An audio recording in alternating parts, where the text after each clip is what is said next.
Welcome back everyone to another video. I hope you enjoyed that little introduction there. I've made myself a mini forge. I was really toying with what to do or whether to do this particular video because I know that you like and I like watching videos of going out camping, cooking, overnighting, that sort of thing.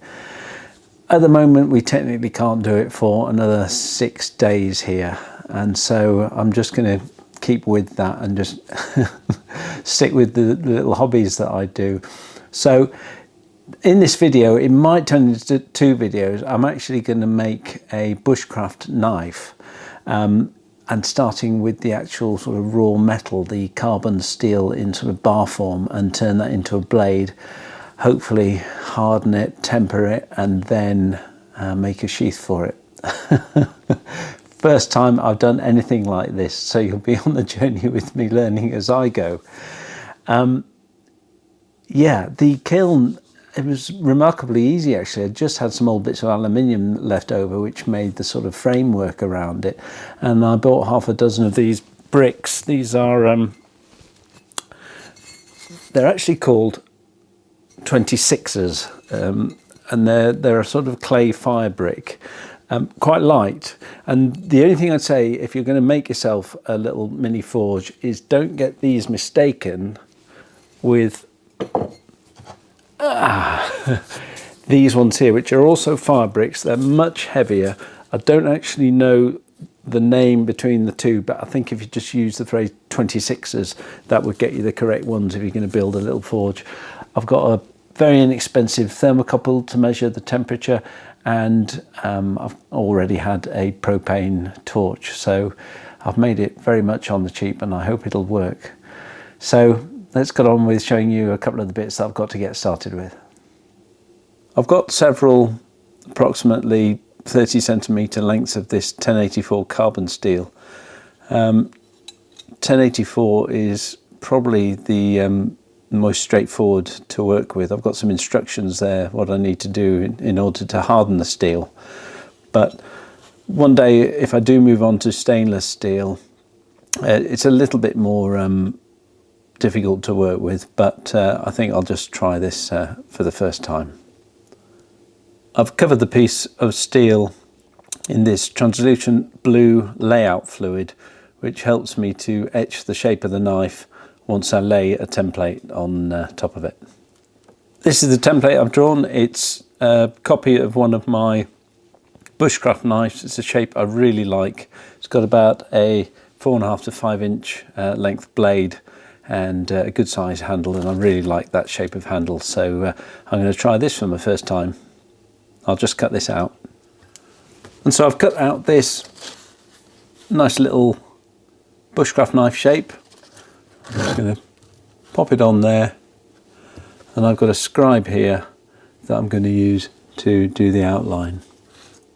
And there you go, there's the shape of the knife, and I'm now going to try and use an angle grinder to cut the very basic shape out. I've gone quite close to the edge here, and I'm just going to use the belt sander on this part, but I'm going to have to angle grind off all the rest, which should be a lot of fun.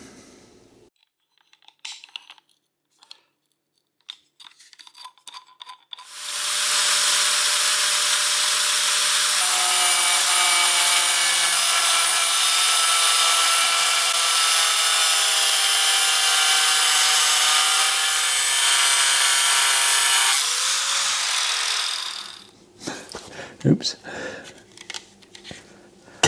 Well, every day's a school day. That disc that I had on the grinder was far too thick. I noticed that you can get thin ones. I just thought I'll get the thick ones because they'll be stronger, but not necessarily correct.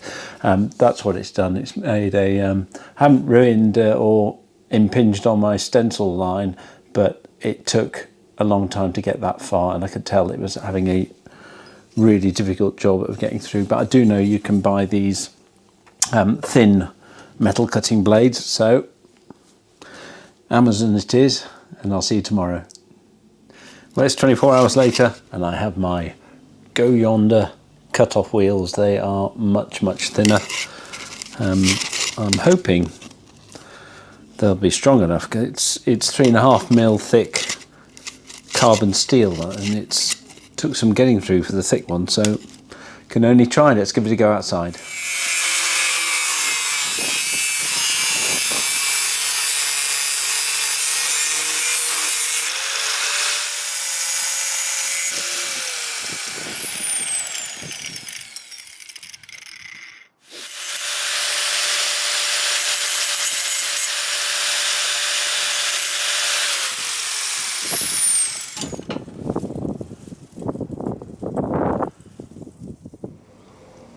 I'm actually very pleased with that. You can be remarkably precise with the angle grinder.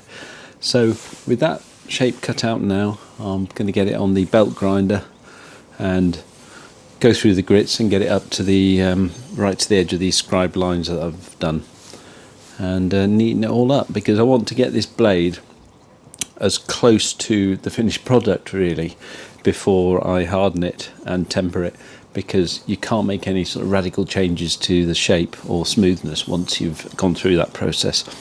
I'm even going to put the bevel on for obviously the Scandi grind. So yeah, bit of time now going through the grits on the belt grinder.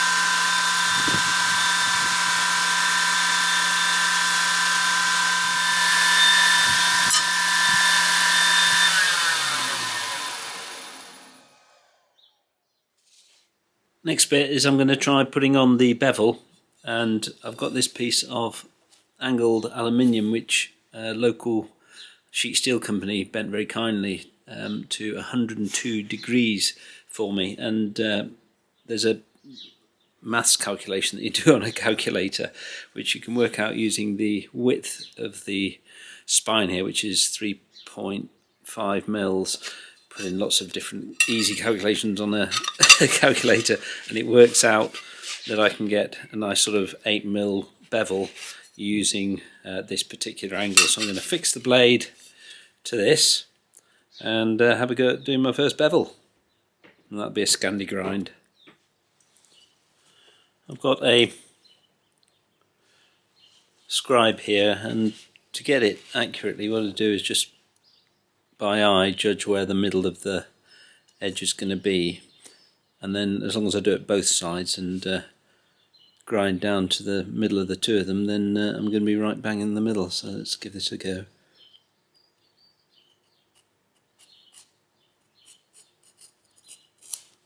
Very good.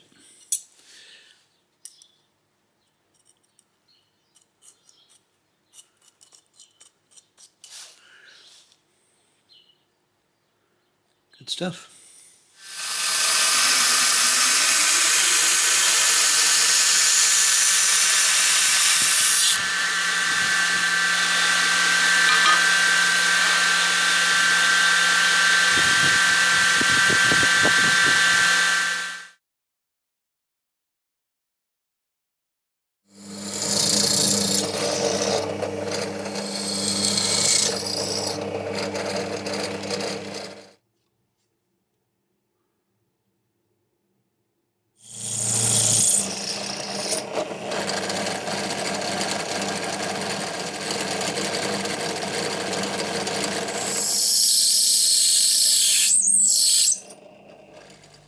Well, sorry, there's a bit of a 5-day delay there. Had to do this.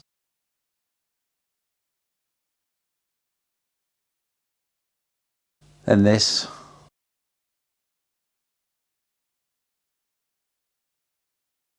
And a bit of that. And here I am back home. I'm going to get back on with drilling the holes into the handle of the knife. The reason is twofold really. One is it gives room for the epoxy to get into when I start to glue it, And the other thing is it gives better weight. I want the weight to be blade down as much as possible, so it just gives that better balance with the, if I'm going to use it for sort of chopping maybe sort of the thin branches off a piece of wood, something like that. But I've been through 2 drill bits. You can see there, I think either my pillar drill isn't fast enough, or I need to be using this sort of fluid to cool things down a little bit. I bought another couple of drill bits and we'll see if it works. And the other thing I've realised I've done is a bit of an idiot and not protected my hands in case this blade spins around on the drill, so I'm going to wear some gloves for the next bit. So another go at drilling these holes. Well, I've done enough holes. I don't know what was wrong, whether it was the drill speed or the drill bits, but they're pretty good quality drill bits. But yeah, make a comment below if you've got any idea why it wouldn't drill through this this carbon steel here. But anyway, got enough. One thing I have done is that I got a little bit of advice online to not put such a finished edge on the knife prior to heat treating, because it could damage it a little bit. So I've now filed down that edge that I'd put on, so it's about, I don't know, 1/4 millimetre and not so sharp now, so I won't damage it in the heat treating process, which is next. I've put on a pot of vegetable oil to get up to hopefully 30 degrees centigrade. I can't work out what that is in Fahrenheit, and when that's up to that temperature, I'm going to start my forge up and give the heat treat a go.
Well, that was probably one of the most exciting things I've done, and I've done a few exciting things in my time. That's what we've got. It's, you know, it obviously gets that carbon surface when you quench it. I'm going to wipe it down now and just see what we've got. Looks pretty good. There you go.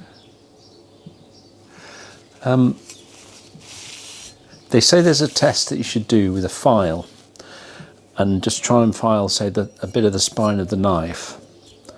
It's cooled down quite nicely, and if the file really doesn't mark it or just sort of skits over the top, then that's a sign that you've hardened it sufficiently. Still got the tempering to go, which will go on in the oven, but yeah, I'll give it the file test. I can't get over that. I was quite nervous. It was great fun though.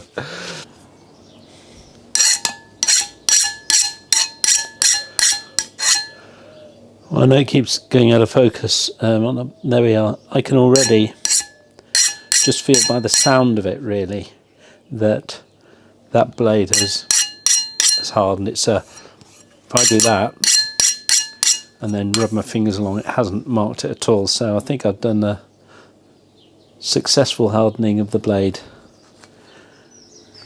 So that process has hardened it, but it's also made it more brittle. I know it's difficult to sort of put those two words in the same sentences, but it means there's no bending properties of the knife, and you do need it to be able to withstand a little bit of a sort of bending force.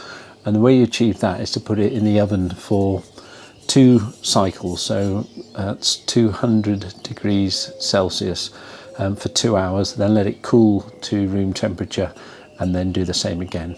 So I'll give that a go, but all going well so far.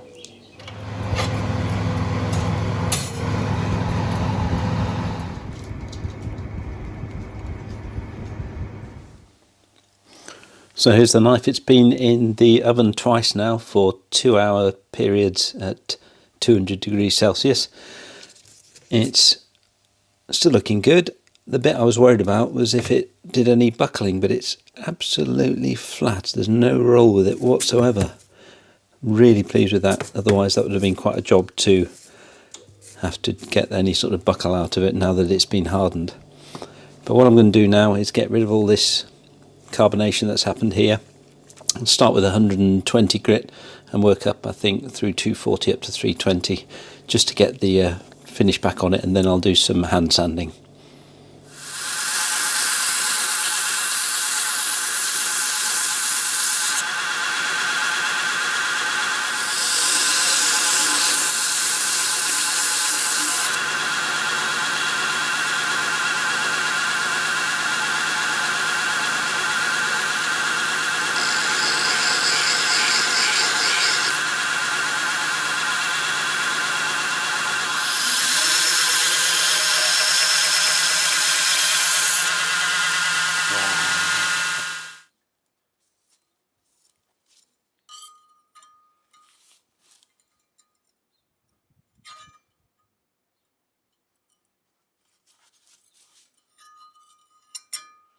Now the hand sanding. Now the work begins. It's a pretty good finish. There's just a couple of little high spots that I want to try and get out. I'm not too bothered about this part of the handle as long as it's nice and flat to take the scales, but I've clamped it down. I've got a block of corian and I'm just going to hand sand using 320, 400 and then 600 and see how it's looking.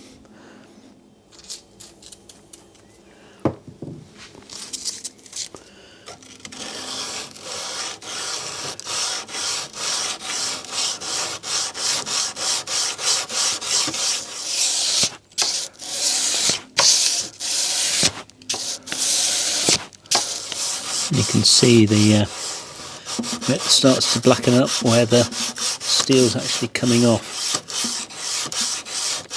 I believe it's important in the last few strokes to just do them in one direction.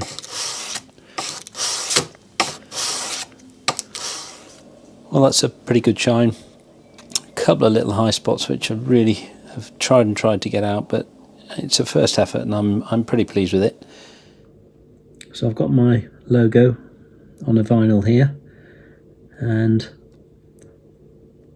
got my battery set up, a bit of electrolyte on some cotton wool, not saturated, and I've got an earth on the other end of the blade. So I'll see how this goes. If you can see how that sort of fizzes as it goes on, so you know it's actually doing something. That should be sufficient. Let's see what it looks like.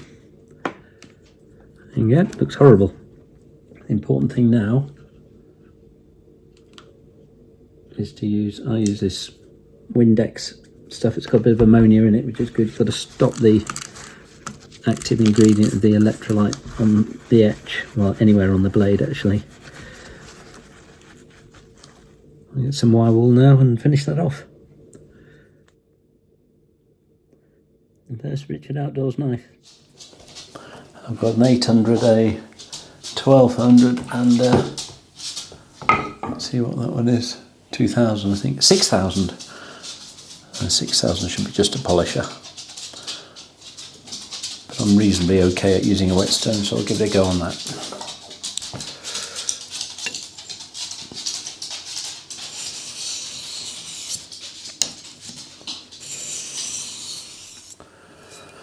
Moving up to the 1200. Now these first two, the 800 and the 1200, are the real sort of grinding whetstone, and the final one, the 6000, is just polishing really. So I'm no expert, but I'm just told you find the bevel like that,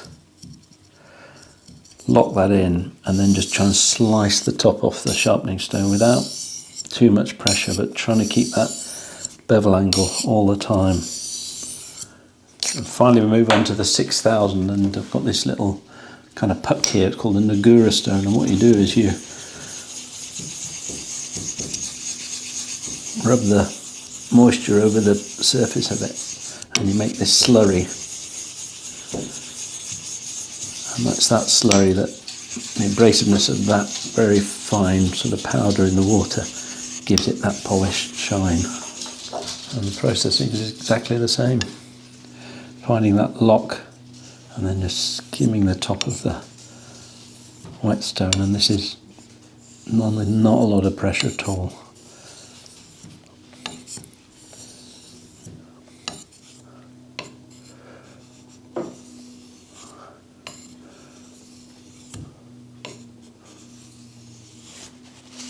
There we go, almost got a full constant polish along the blade. I'm just going to work for a little bit longer with this final stone to get the final polish, but the stropping at the end should take out any little high spots that are remaining.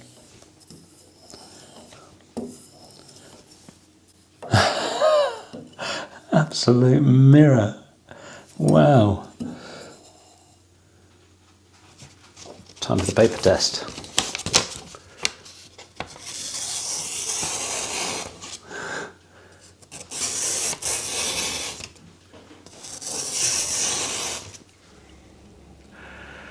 Well, it's another day. I got that blade to a sort of polish that I was reasonably happy with, and then had a bit of a restful evening, and then I couldn't stop thinking that I wasn't happy enough with it. So I gave it some more work, and there you go, got a rather nice shine on it now, and a sort of mirror blade, mirror bevel. So it's not really what, if I make some in the future, I think I'll make them a little bit duller with sort of a brushed look finish, but because that's more of a sort of show blade. But for now, I think for my first ever attempt at blade making, then I'll take it. So I'm now going to get on with making a handle for it. I've already attached a bit of G10 red liner to this rosewood, and I'm also going to make a fire steel, and I've sandwiched some brass between another couple of bits of rosewood, and I'm going to sand that down much smaller to make a nice little holder for a fire steel. It'll go on the side of the sheath. So I'm just going to start to neaten these up on my grinder, and start thinking about shaping, well, making the knife handle, the holes and so on with it, and yeah, going on. I don't know how much to film, because I'm realising this is probably turning into quite a long video. It might be 2 parts, who knows, but yeah, I'll do a bit of filming and see how we go.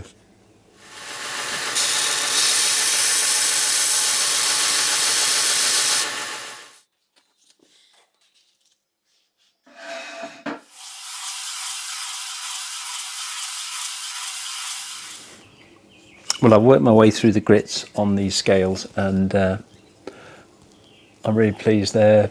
I probably worked too much on them at the moment, because they're going to be obviously sanded down an awful lot more during the handle shaping process. But I had a bit of stray epoxy on the liners there, which I've managed to get off, and also that process has roughened them up nicely for gluing. I'm going to make some little divots in the liners to take the epoxy, but I've had enough for this evening. I'm going to make myself a coffee. But just see, even with just a bit of basic work, how that rosewood's coming out. It's just going to be so nice on this handle. So the next job is to taper these ends in towards the blade, because I'm going to get those to a finished level, because I can't get to them once the handle's glued in place. So I'm going to sort of taper these off at about 30 degrees, get them to a high polish, and then we'll start getting the knife blade onto here, drawing around it and so on, but I'll talk you through that as I go. But now it's time for a coffee.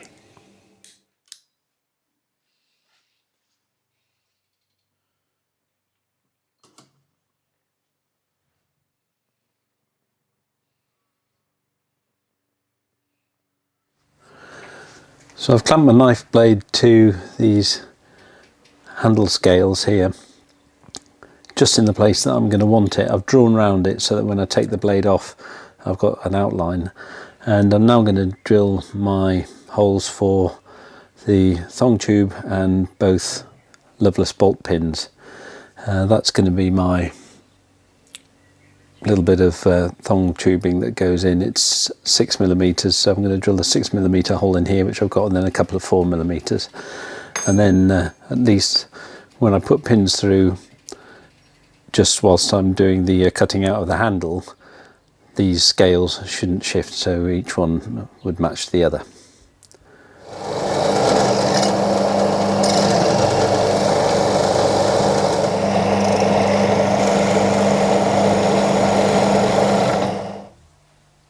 And there we are, I've got my handle shape, my 2 pins and my thong tube hole. So I can safely take those apart now.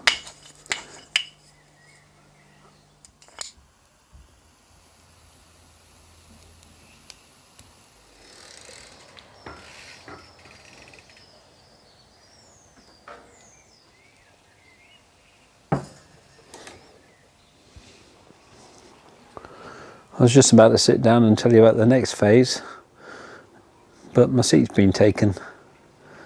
And don't worry, that screwdriver's not sticking. Come on, Peps, you can take that away from you. Hello, baby. How you doing, baby boy? I'm down on one knee. The cat's got my chair, but a bit of Cowboy coffee on the Fire Trough Mini. Oh, that's good. Right, I'm now going to shape the front of those handle scales into a sort of chamfered edge that goes up to the blade, and treat those and get those up to the finish, actually, because I can't get at them once the handle's glued up. So I'll get on with that now. I'm using my disc sander for this, and what I've got is just a spare bit of ply to check on the angle, and then I'll measure. That's approximately the same as my handle scales, and then I'll measure it up on my handle scales to see whether it's the angle I want, and I'll either increase or decrease the angle.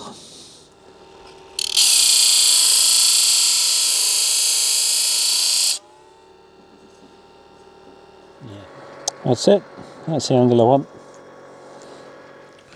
So what I've done here is put 2 Loveless bolts in so that they just about come through but not all the way, and then I've just made a bit of the tubing and crimped it for the thong tube, and that way these scales stay together, and I can now start to, yeah, you can just see it there. I'm going to cut out this outline, and obviously both pieces will be the same rather than have to do one and then draw around it and do the other one.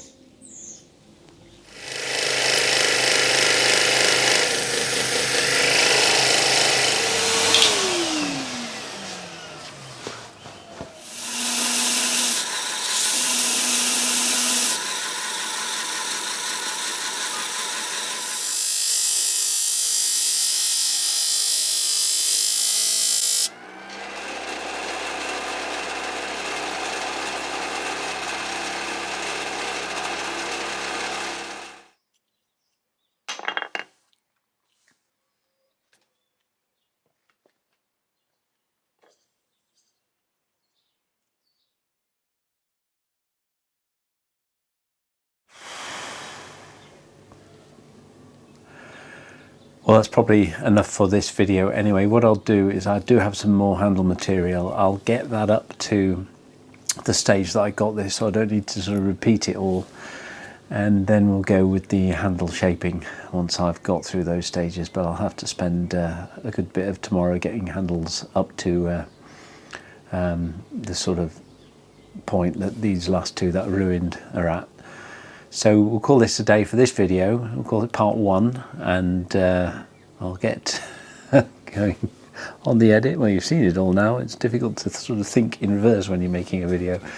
But yeah, that was part 1, and part 2 will be shaping the handle, getting it attached and making that sheath. Thank you very much for watching, and I'll see you for part 2.